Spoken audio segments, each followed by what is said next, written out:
Salve família encarando, aqui quem fala é o Davi com as edições de Davi Júnior e estamos aqui em mais uma semana para falarmos sobre a história de mais um grande cantor que fez história na música brasileira. No vídeo passado, se você não viu ainda, veja que falamos sobre o saudoso Chorão e é claro que não podia faltar um vídeo sobre o grande Tim Maia. Quem aí nunca ouviu falar dele? Eu posso quase garantir que mesmo que você não o conheça, já ouviu pelo menos uma música dele. Ele nasceu na Tijuca em 28 de setembro de 1942. Sebastião Tim Maia, esse era seu nome. Sempre teve a arte consigo, desde os 7 anos de idade, compunha canções e tocava para sua família. Com apenas 14 anos, formou seu primeiro conjunto musical, Os Tijucanos do Ritmo, que tocava na igreja do bairro. Sua significativa importância na música popular brasileira foi principalmente por ter inserido nesta vertente musical a interpretação em estilo soul. Sua voz grave e intensa contribuía para a fusão desses dois elementos, convertendo-o a partir dos anos 70 em um dos principais intérpretes e compositores brasileiros, um campeão de vendas e de hits vinculado pela mídia. E isso aqui é só o começo, meu caro irmão. Se você já ficou interessado e quer saber mais sobre esse assunto, pegue agora mesmo a sua sopa de feijão e um pouquinho de pimenta e vamos iniciar o nosso vídeo. A primeira vez que ele ganhou notoriedade foi com seu grupo Os Sputniks, formado por Tião, Roberto Carlos, olha só a lenda, nada mais nada menos que Roberto Carlos, Alênio Lívio, Edson Trindade e Wellington Trindade. Todavia, a banda sobreviveu somente a uma apresentação televisiva. O Tião passou a ser chamado de Tim Maia. Depois da morte de seu pai em 1959, Tim foi para os Estados Unidos, obstinado em conhecer mais sobre a televisão e cinema. Ele ficou na casa de uma família amiga em Tarrytown, no estado de Nova York. Na terra da oportunidade, deixou um pouco o ritmo brasileiro de lado e mergulhou de cabeça no soul music, que viria a se tornar a marca do seu estilo no Brasil. Também teve que fazer diferentes trabalhos para se sustentar. Então entregou pizza, foi zelador, trabalhou em asilos e lanchonetes. Só por aqui você vê, meu caro irmão, como é difícil o sucesso. Muitas pessoas acham que vem fácil, mas não importa o talento que você tenha, você primeiro precisa crescer para aparecer e aí sim as pessoas começarem a reconhecer o seu talento. Então, o que a gente vê em comum em todas essas histórias é muito trabalho duro, muita coragem, muita perseverança. Essa talvez seja a diferença de quem consegue e quem não consegue. Então, se liga só na continuação da história. Todavia, suas ambições aumentaram e o artista se mudou para Nova York, mas ficou apenas 2 anos no local, quando decidiu embarcar com outros 3 amigos que havia feito em uma ilegal aventura. Em um carro roubado, viajaram até a Flórida, se sustentando com pequenos furtos.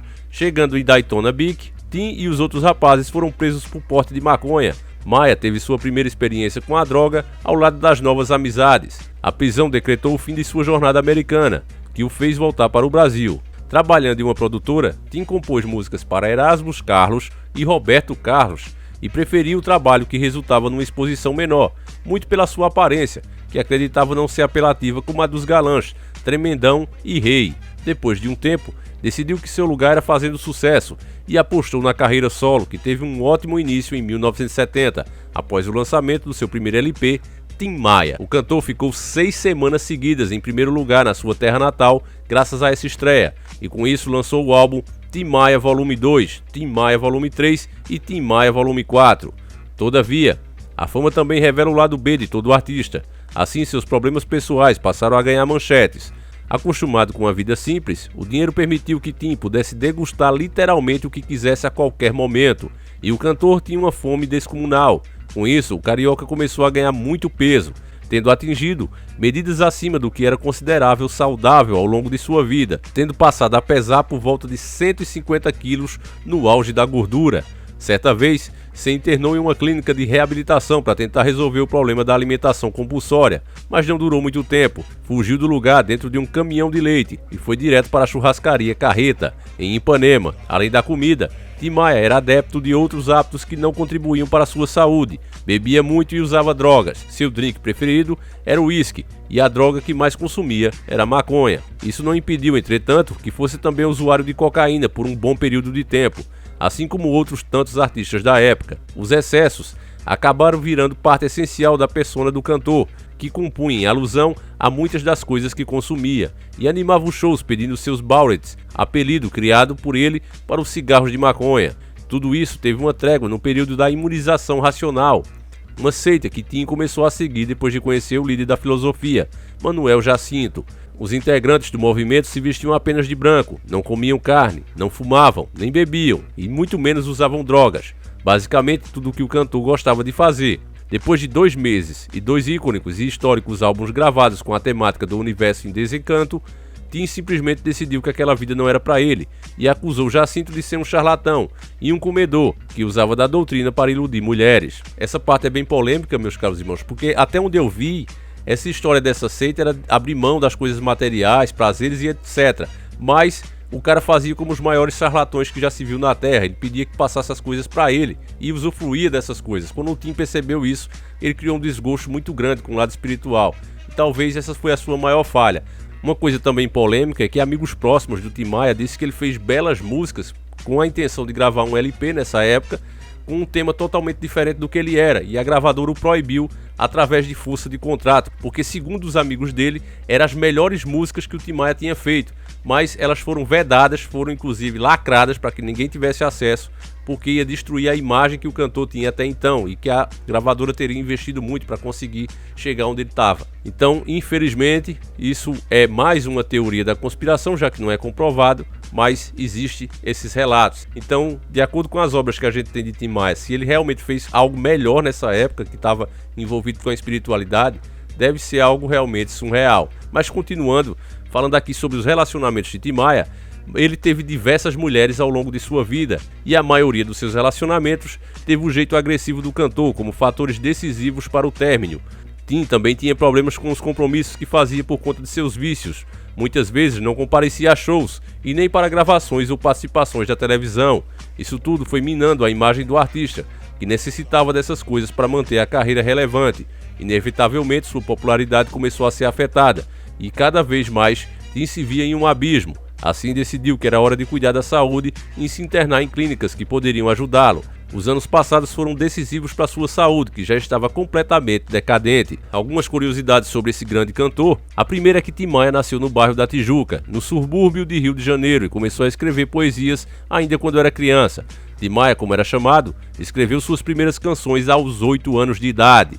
Segundo, Tim Maia foi um dos primeiros artistas independentes do Brasil, lançando discos pelo selo Seroma e mais tarde por sua própria produtora, a Vitória Regia Discos. Terceiro, Seroma, Amores ao Contrário, é a abreviação do seu nome de batismo, e foi por ele que ele lançou o Tim Maia Racional Volume 1 e 2. Quando se decidiu com a doutrina, tirou de circulação os 2 álbuns, que se tornaram itens de colecionador. Quarta curiosidade, os sucessos Primavera e Azul da Cor do Mar marcaram o primeiro álbum de Tim Maia, lançado em 1970.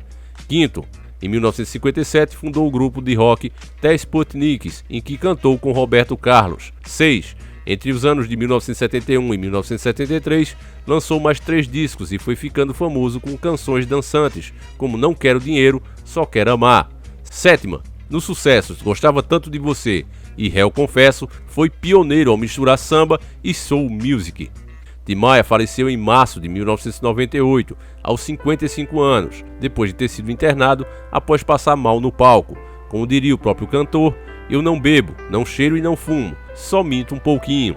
Sempre de espírito alegre e cheio de ironia, deixou um legado enorme na música brasileira.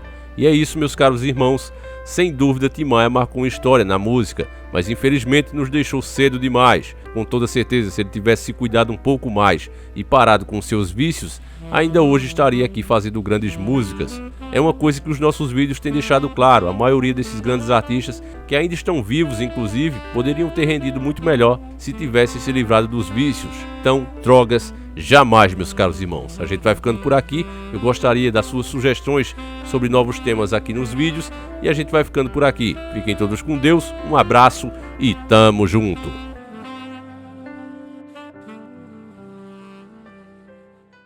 Porque eu te amo.